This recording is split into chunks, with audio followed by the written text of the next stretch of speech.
গ্রহণ করে থাকো তাহলে আল্লাহ সুবহানাহু ওয়া তাআলার প্রতি ভরসা করো, আস্থা রাখো, তার প্রতি ন্যস্ত করো তোমার সংশ্লিষ্ট কাজের সফলতাকে। অন্য আয়াতে তিনি বলেছেন, ওমান ইয়াতাওয়াক্কাল আলাল্লাহ ফাহুয়া হাসবু, যে ব্যক্তি আল্লাহর প্রতি ভরসা করবে, তাওয়াক্কুল করবে, আল্লাহ তার জন্য যথেষ্ট হয়ে যাবেন। আর আল্লাহর যার জন্য যথেষ্ট হয়ে যান, সে ব্যক্তি কখনো ব্যর্থ হতে পারে না। আর সংশ্লিষ্ট কাজ শেষ করার পরে যে কাজটি করতে হবে তা হলো, সে কাজের যেই ফলাফলই আসুক না কেন সেই ফলাফলে সন্তুষ্ট থাকতে হবে।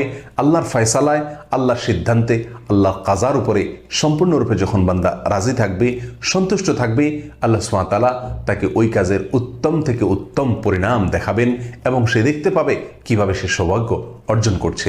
সুতরাং যে কোনো কাজ করার আগে এবং ভেবে চিন্তে পরামর্শ করে ইস্তেখারা করে সিদ্ধান্ত গ্রহণ করার পরে আল্লাহর প্রতি পরিপূর্ণ আস্থা রাখতে হবে, ভরসা রাখতে হবে, তাওয়াক্কুল করতে হবে এবং নিশ্চিত থাকতে হবে যে আল্লাহ সুবহানাহু ওয়া তাআলা আমার জন্য কল্যাণের ফয়সালা